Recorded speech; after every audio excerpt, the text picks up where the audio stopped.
ಇಡ್ಲಿ ನೋಡಿ ಎಷ್ಟು ಮೃದುವಾಗಿದೆ ಅಂತ.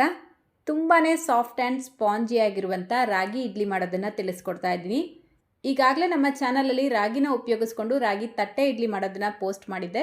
ತುಂಬ ಜನ ಆ ವಿಡಿಯೋಗೆ ಕಮೆಂಟ್ ಮಾಡಿ ಕೇಳಿದ್ರಿ ರಾಗಿ ಹಿಟ್ಟು ಉಪಯೋಗಿಸ್ಕೊಂಡು ಇಡ್ಲಿ ಮಾಡೋದನ್ನು ತಿಳಿಸ್ಕೊಡಿ ಅಂದ್ಬಿಟ್ಟು. ಸೊ ಇವತ್ತು ರಾಗಿ ಹಿಟ್ಟು ಉಪಯೋಗಿಸ್ಕೊಂಡು ತುಂಬ ಈಸಿಯಾಗಿ ಟೇಸ್ಟಿಯಾಗಿರುವಂಥ ಇಡ್ಲಿ ಮಾಡ್ಕೊಳ್ಳೋದನ್ನು ನೋಡೋಣ.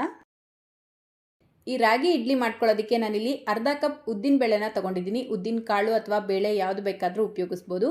ಅದೇ ಕಪ್ಪಲ್ಲೇ ಅರ್ಧ ಕಪ್ ಇಡ್ಲಿ ರೈಸ್ನ ಸೇರಿಸ್ಕೊಳ್ತಾ ಇದ್ದೀನಿ. ಇಡ್ಲಿ ಅಕ್ಕಿ ಇಲ್ಲ ಅಂದರೆ ನಾರ್ಮಲ್ ರೇಷನ್ ಅಕ್ಕಿ ಅಥವಾ ನಿಮ್ಮ ಮನೇಲಿ ಊಟಕ್ಕೆ ಬಳಸುವಂಥ ಯಾವ ಅಕ್ಕಿ ಬೇಕಾದರೂ ಉಪಯೋಗಿಸ್ಕೊಳ್ಬೋದು.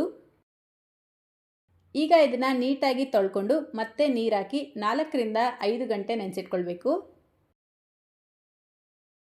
ನೋಡಿ ಕರೆಕ್ಟಾಗಿ 4-5 ಗಂಟೆಗೆ ನಾವು ನೆನೆಸಿಟ್ಟಿರುವಂಥ ಉದ್ದಿನ ಬೇಳೆ ಅಕ್ಕಿ ಎಲ್ಲ ಚೆನ್ನಾಗಿ ನೆಂದಿರುತ್ತೆ.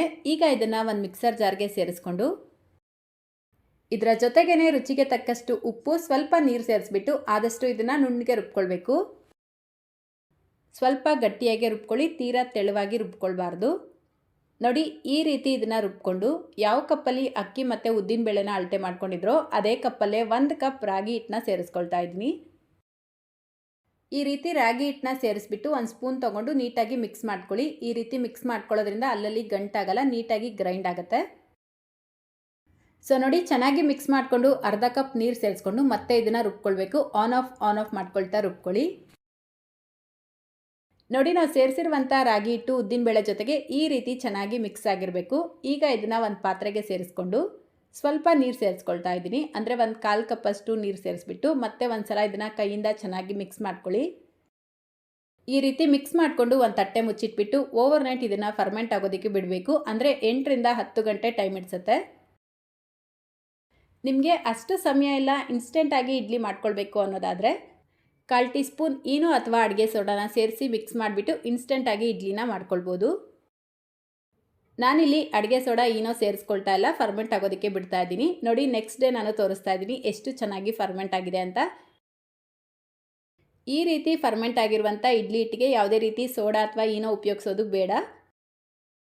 ಇದೇ ರೀತಿಯೇ ಇಡ್ಲಿನ ಮಾಡ್ಕೊಳ್ಬೋದು. ಈಗ ಇಡ್ಲಿ ಹಿಟ್ಟು ರೆಡಿಯಾಗಿದೆ. ಇದನ್ನು ಸೈಡಿಗೆ ತೆಗೆದಿಟ್ಕೊಂಡು ಚಟ್ನಿ ಮಾಡ್ಕೊಳ್ಳೋಣ. ಈ ಇಡ್ಲಿ ಜೊತೆಗೆ ಸೂಪರ್ ಟೇಸ್ಟಿಯಾಗಿರುವಂಥ ಒಂದು ಸಿಂಪಲ್ ಚಟ್ನಿ ಮಾಡೋದನ್ನು ತಿಳಿಸ್ಕೊಡ್ತಾ ಇದ್ದೀನಿ. ಈ ಚಟ್ನಿ ಮಾಡ್ಕೊಳ್ಳೋದಕ್ಕೆ ಬ್ಲೆಂಡರ್ ಜಾರ್ ತೊಗೊಂಡು 1 ಕಪ್ ತೆಂಗಿನಕಾಯಿನ ಸೇರಿಸ್ಕೊಳ್ತಾ ಇದ್ದೀನಿ. ಈಗ ಖಾರ ಮತ್ತು ಕಲರ್ಗೋಸ್ಕರ ಒಣಮೆಣಸಿನ್ಕಾಯಿ ಸೇರಿಸ್ಕೊಳ್ಬೇಕು. 2 ಗುಂಟೂರು ಮೆಣಸಿನ್ಕಾಯಿ, 4ರಿಂದ 5 ಬ್ಯಾಡಗೆ ಮೆಣಸಿನ್ಕಾಯಿ, ಅದೇ ಕಪ್ಪಲ್ಲೇ 1 ಕಪ್ ಹುರ್ಗಡ್ಲೆ, ಸ್ವಲ್ಪ ಕೊತ್ತಂಬರಿ ಸೊಪ್ಪು ಮತ್ತು ಕರಿಬೇವಿನ ಎಲೆ.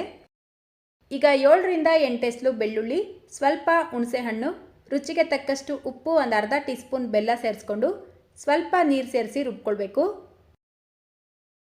ತುಂಬ ನುಣ್ಣಗೆ ರುಬ್ಕೊಳ್ಬಾರ್ದು, ಸ್ವಲ್ಪ ತರ್ತರಿಯಾಗಿ ರುಬ್ಕೊಂಡು ಒಂದು ಸರ್ವಿಂಗ್ ಬೌಲ್ಗೆ ಸೇರಿಸ್ಕೊಳ್ಳಿ. ಅದೇ ಬ್ಲೆಂಡರ್ ಜಾರ್ಗೆ ಸ್ವಲ್ಪ ನೀರು ಸೇರಿಸಿ ಮಿಕ್ಸ್ ಮಾಡಿಬಿಟ್ಟು ಸೇರಿಸ್ಕೊಳ್ತಾ ಇದ್ದೀನಿ. ಚಟ್ನಿ ಗಟ್ಟಿಯಾಗೇ ಇರಬೇಕು, ಜಾಸ್ತಿ ತೆಳುವಾಗಿ ಮಾಡ್ಕೊಳ್ಬಾರ್ದು. ಈಗ ಗ್ಯಾಸ್ ಸ್ಟವ್ ಮೇಲೆ ಒಂದು ಚಿಕ್ಕ ಪ್ಯಾನ್ ಇಟ್ಕೊಂಡು 2 ಟೇಬಲ್ ಸ್ಪೂನ್ ಎಣ್ಣೆ ಸೇರಿಸ್ಕೊಳ್ಳಿ. ಎಣ್ಣೆ ಬಿಸಿಯಾಗಿದ್ದ ತಕ್ಷಣ ಅದಕ್ಕೆ 1/4 ಟೀ ಸ್ಪೂನ್ ಸಾಸಿವೆ, 1 ಟೀ ಸ್ಪೂನ್ ಉದ್ದಿನಬೇಳೆ, 1 ಒಣಮೆಣಸಿನ್ಕಾಯಿನ ಸೇರಿಸ್ಕೊಂಡು ಫ್ರೈ ಮಾಡ್ಕೊಳ್ಳಿ. ಈಗ 1/4 ಟೀ ಸ್ಪೂನ್ ಇಂಗು ಪೌಡರ್, ಸ್ವಲ್ಪ ಕರಿಬೇವನ್ನ ಸೇರಿಸ್ಬಿಟ್ಟು ಮಿಕ್ಸ್ ಮಾಡಿ ಗ್ಯಾಸ್ ಫ್ಲೇಮ್ನ ಆಫ್ ಮಾಡಿಕೊಂಡು ಇದನ್ನು ಚಟ್ನಿಗೆ ಹಾಕಿ ಮಿಕ್ಸ್ ಮಾಡಿಕೊಂಡ್ರೆ ತುಂಬ ರುಚಿಯಾಗಿರುವಂಥ ಕೆಂಪು ಚಟ್ನಿ ರೆಡಿಯಾಗುತ್ತೆ. ಇಡ್ಲಿ ಜೊತೆಗೆ ಎಲ್ಲ ದೋಸೆ ರೊಟ್ಟಿ ಜೊತೆಗೂ ಚೆನ್ನಾಗಿರುತ್ತೆ, ಟ್ರೈ ಮಾಡಿ. ನೆಕ್ಸ್ಟ್ ಈಗ ಇಡ್ಲಿ ಮಾಡ್ಕೊಳ್ಳೋದಕ್ಕೆ ಇಡ್ಲಿ ಪ್ಲೇಟ್ಸ್ಗೆ ಎಣ್ಣೆ ಹಚ್ಕೊಂಡು ಇಡ್ಲಿ ಹಿಟ್ಟನ್ನ ಫಿಲ್ ಮಾಡ್ಕೊಳ್ಬೇಕು. ಈಗ ಇಡ್ಲಿ ಪಾತ್ರೆಯಲ್ಲಿ ನೀರು ಬಿಸಿಗಿಟ್ಕೊಂಡಿದ್ದೀನಿ. ನೀರು ಈ ರೀತಿ ಕುದಿ ಬಂದಿದ ತಕ್ಷಣ ರೆಡಿ ಮಾಡ್ಕೊಂಡಿರುವಂಥ ಇಡ್ಲಿ ಪ್ಲೇಟ್ನ ಇದರೊಳಗಡೆ ಇಟ್ಟು ಲಿಡ್ನ ಕ್ಲೋಸ್ ಮಾಡಿ 10ರಿಂದ 12 ನಿಮಿಷ ಮೀಡಿಯಂ ಫ್ಲೇಮಲ್ಲೇ ಇಡ್ಲಿನ ಬೇಯಿಸ್ಕೊಳ್ಬೇಕು. ನೋಡಿ ಕರೆಕ್ಟಾಗಿ 12 ನಿಮಿಷಕ್ಕೆ ಇಡ್ಲಿ ಚೆನ್ನಾಗಿ ಬೆಂದಿರುತ್ತೆ. ಕೈನ ಒದ್ದೆ ಮಾಡಿಕೊಂಡು ಇಡ್ಲಿನ ಮುಟ್ಟು ನೋಡಿ, ಕೈಗೆ ಅಂಟ್ಕೊಳ್ತಾ ಇದ್ದರೆ ಇನ್ನೂ 1-3 ನಿಮಿಷ ನೀವು ಇಡ್ಲಿನ ಬೇಯಿಸ್ಕೊಳ್ಬೋದು. ಅಂಟ್ಕೊಳ್ತಾ ಇಲ್ಲ ಅಂದರೆ ಇಡ್ಲಿ ಬೆಂದಿದೆ ಅಂತ ಅರ್ಥ. ಈಗ ಇಡ್ಲಿ ಪ್ಲೇಟ್ಸ್ನ ಆಚೆ ತೆಗೆದಿಟ್ಬಿಟ್ಟು ಸ್ವಲ್ಪ ತಣ್ಣಗಾದ್ಮೇಲೆ ನಿಧಾನಕ್ಕೆ ಇದನ್ನು 1 ಸ್ಪೂನಿಂದ ಡಿಮೋಲ್ಡ್ ಮಾಡ್ಕೊಳ್ಳಿ. ಇಡ್ಲಿ ಪ್ಲೇಟ್ಸ್ಗೆ ಎಲ್ಲೂ ಇಡ್ಲಿ ಅಂಟ್ಕೊಂಡಿಲ್ಲ, ನೋಡ್ಬೋದು ನೀವು ಎಷ್ಟು ಚೆನ್ನಾಗಿದೆ ಅಂತ. ಇಡ್ಲಿ ತುಂಬಾ ಸಾಫ್ಟ್ ಆ್ಯಂಡ್ ಸ್ಪಾಂಜಿ ಆಗಿದೆ. ಅದರಲ್ಲೂ ಈ ಚಟ್ನಿ ಜೊತೆಗಂತೂ ಸೂಪರಾಗಿರುತ್ತೆ. ಸೊ ಮಿಸ್ ಮಾಡಿದ್ರೆ ಈ ರೆಸಿಪಿನ ಒಂದು ಸಲ ಆದರೂ ಟ್ರೈ ಮಾಡಿ. ಕೆಲವರಿಗೆ ರಾಗಿ ಮುದ್ದೆ, ರಾಗಿ ರೊಟ್ಟಿ ಎಲ್ಲ ಮಾಡಿಕೊಟ್ರೆ ತಿನ್ನೋದಿಲ್ಲ, ಬೇಡ ಅಂತಾರೆ. ಅಂಥವ್ರಿಗೆ ನೀವು ಈ ರೀತಿ ಇಡ್ಲಿ ಮಾಡಿಕೊಡಿ, ಬೇಡ ಅಂದಿರೋ ತಿಂತಾರೆ. ತುಂಬಾ ಚೆನ್ನಾಗಾಗತ್ತೆ. ಸೊ ಇವತ್ತಿನ ರೆಸಿಪಿ ಇಷ್ಟ ಆಗಿದ್ರೆ ಲೈಕ್ ಶೇರ್ ಕಮೆಂಟ್ ಮಾಡೋದನ್ನು ಮರಿಬೇಡಿ. ನಮ್ಮ ಚಾನಲ್ನ ಹೊಸದಾಗಿ ನೋಡ್ತಾ ಇದ್ರೆ ಪ್ಲೀಸ್ ಸಬ್ಸ್ಕ್ರೈಬ್ ಮಾಡ್ಕೊಳ್ಳಿ. ಫೇಸ್ಬುಕ್ಕಲ್ಲಿ ನೋಡ್ತಾ ಇದ್ರೆ ಮಿಸ್ ಮಾಡ್ದಿರಾ ಫಾಲೋ ಮಾಡಿ ಅಂತ ಹೇಳ್ತಾ ಇದೇ ರೀತಿ ಮತ್ತೊಂದು ಟೇಸ್ಟಿ ಆ್ಯಂಡ್ ಹೆಲ್ತ್ ರೆಸಿಪಿಯೊಂದಿಗೆ ಮತ್ತೆ ಸಿಗೋಣ. Thank you.